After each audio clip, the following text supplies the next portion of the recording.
महाभारत की ये 13 घटनाएं जो आज भी याद की जाती है। महाभारत यूं तो असंख्य घटनाओं का एक संग्रह है। इसमें से अधिकतर घटनाएं जनमानस में प्रचलित है। उनमें से भी हम यहाँ आपके लिए लाए हैं कुछ ऐसी घटनाएं जिन्हें आज भी समय समय पर प्रसंगवश याद किया जाता है। पहला, एकलव्य। एकलव्य भगवान श्री कृष्ण के चाचा के पुत्र थे, जिसे बाल्यकाल में ज्योतिष के आधार पर वनवासी भील राज निषाद राज को सौंप दिया गया था। महाभारत काल में प्रयाग इलाहाबाद के तटवर्ती प्रदेश में सुदूर तक फैला ऋग्वेदपुर राज्य निषाद राज हिरण्य धनु का था। गंगा के तट पर अवस्थित ऋग्वेदपुर उसकी सुदृढ़ राजधानी थी। एकलव्य अपना अंगूठा दक्षिणा में नहीं देते या गुरु द्रोणाचार्य एकलव्य का अंगूठा दक्षिणा में नहीं मांगते तो इतिहास में एकलव्य का नाम नहीं होता। गुरु द्रोणाचार्य ने भीष्म पितामह को वचन दिया था कि वे कौरव वंश के राजकुमारों को ही शिक्षा देंगे और अर्जुन को वचन दिया था कि तुमसे बड़ा कोई धनुर्धर नहीं होगा। बस इस वचन की लाज रखने के लिए ही गुरु द्रोणाचार्य ने एकलव्य को अपना शिष्य नहीं बनाया, और जब उन्हें पता चला कि एकलव्य तो सब कुछ सीख गया है, तब उन्होंने एकलव्य से गुरु दक्षिणा में अंगूठा मांग लिया। द्रोणाचार्य ने जिस अर्जुन को महान सिद्ध करने के लिए एकलव्य का अंगूठा कटवा दिया था, उसी अर्जुन के खिलाफ उन्हें युद्ध लड़ना पड़ा, और उसी अर्जुन के पुत्र की हत्या का कारण भी वही बने थे, और उसी अर्जुन के साले के हाथों वे मृत्यु को प्राप्त हुए थे। दूसरा, इंद्रप्रस्थ में दुर्योधन। पांडव अपने रहने के लिए इंद्रप्रस्थ नामक एक शहर बसाए और उनमें एक मायावी महल बनवाए। यह महल मायासुर बनाता था। इस महल की खासियत यह थी कि जहाँ पानी का ताल नजर आता था वहाँ फर्श होता था, और जहाँ फर्श नजर आता था वहाँ पानी की ताल होता था।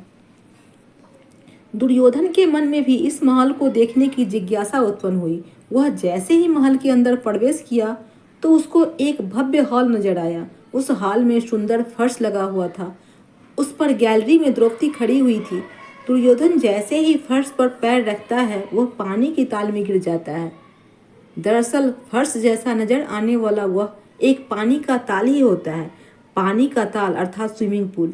ऊपर गैलरी में देख रही द्रौपदी यह घटना देखकर खूब जोर से हंसती है और कहती है, अंधे का पुत्र अंधा। दुर्योधन इस घटना से बहुत शर्मिंदा होकर खुद को अपमानित सा समझता है और मन ही मन द्रौपदी से बदला लेने की सोचने लगता है। तीसरा, लाक्षागृह कांड। शकुनी की नीति के तहत दुर्योधन ने पांडवों को रुकने के लिए एक ऐसा महल बनवाया था जो लाख यानी लाह से बना हुआ था, जिसे बाद में लाक्षागृह कहा गया। दुर्योधन की योजना के अनुसार इस महल में रात में चुपचाप से आग लगा दी गई थी, ताकि सोते हुए पांडवों की इस महल में ही जलकर मृत्यु हो जाए। किंतु पांडवों के जासूसों ने उन्हें इस योजना की सूचना दे दी थी और वे रात को ही एक गुप्त सुरंग से निकल भागे। ये सुरंग आज भी है, जो हिंडन नदी के किनारे पर खुलती है। लाख से बने महल के अवशेष आज भी बरनावा में पाए जाते हैं। यह बरनावा या वर्णावत नामक स्थान मेरठ जिले में स्थित है। चौथा, भीम नहीं उठा पाए थे हनुमान जी की पूंछ। सभी को यह घटना तो मालूम ही होगी कि बलशाली भीम हनुमान जी की पूंछ नहीं उठा पाए थे। दरअसल भीम कुंती के कहने पर कमल दल लेने के लिए जंगल में एक रास्ते से जा रहे थे। तभी उन्हें रास्ते में लेटे हुए बानर नजर आया। भीम ने उसे सामान्य बानर समझकर कहा कि ए बानर, अपनी ये पूंछ हटाकर मुझे निकलने का रास्ता दो। बानर ने कहा कि तुम ही हटा लो पूंछ। भीम के लाख प्रयास के बाद भी जब पूंछ अपने स्थान से नहीं हटी तो भीम समझ गए कि ये कोई साधारण बानर नहीं है। भीम ने क्षमा मांगी। कुछ विद्वान मानते हैं कि यह घटना गंधमादन पर्वत पर घटी थी। हिमालय के कैलाश पर्वत के उत्तर में गंधमादन पर्वत कुबेर के राज्य क्षेत्र में था।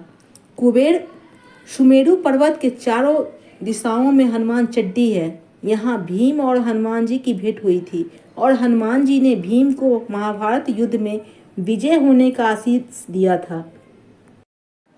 पांचवा, रणछोड़ दास। जरासंध ने श्री कृष्ण को मारने के लिए अपने मित्र काल यवन को बुलाया था।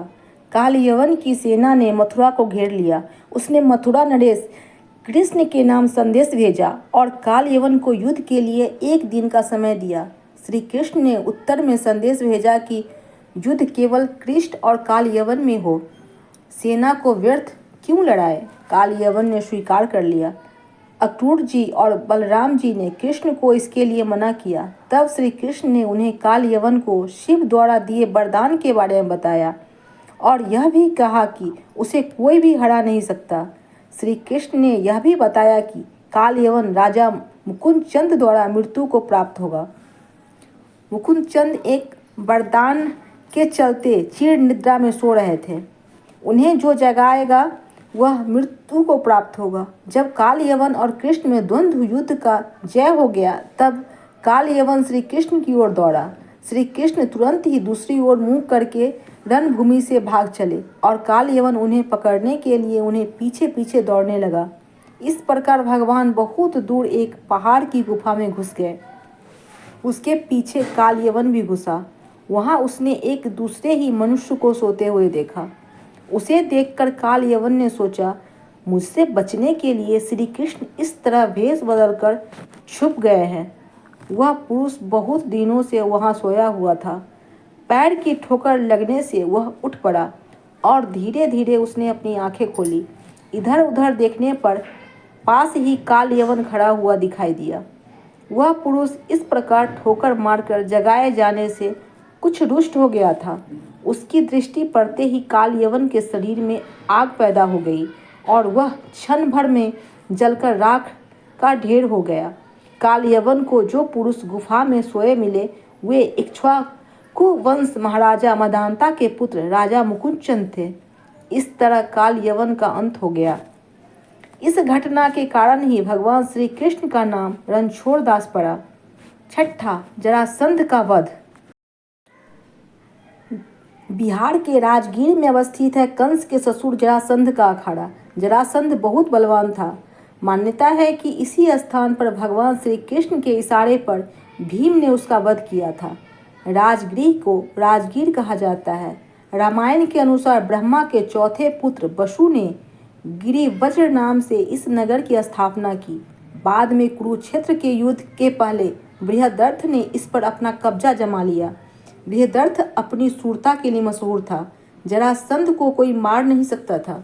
भीम ने उसके शरीर के 2 टुकड़े कर दिए थे, लेकिन उसके दोनों टुकड़े फिर जुट जाते थे। तब श्री कृष्ण ने एक तिनके के सहारे भीम को इशारा से बताया कि तिनके तो 2 टुकड़े करके दाएं टुकड़े को बाईं ओर, बाएं टुकड़े को दाईं ओर फेंक दो। भीम को यह इशारा समझ में आ गया और उसने तब दूसरी बार जरासंध को पकड़कर उसके जब 2 फाड़ किए तो दोनों फाड़ को एक दूसरे के विपरीत दिशा में फेंक दिया। जय श्री कृष्णा। पोस्ट पसंद आई है तो लाइक, सब्सक्राइब और कमेंट करें। धन्यवाद।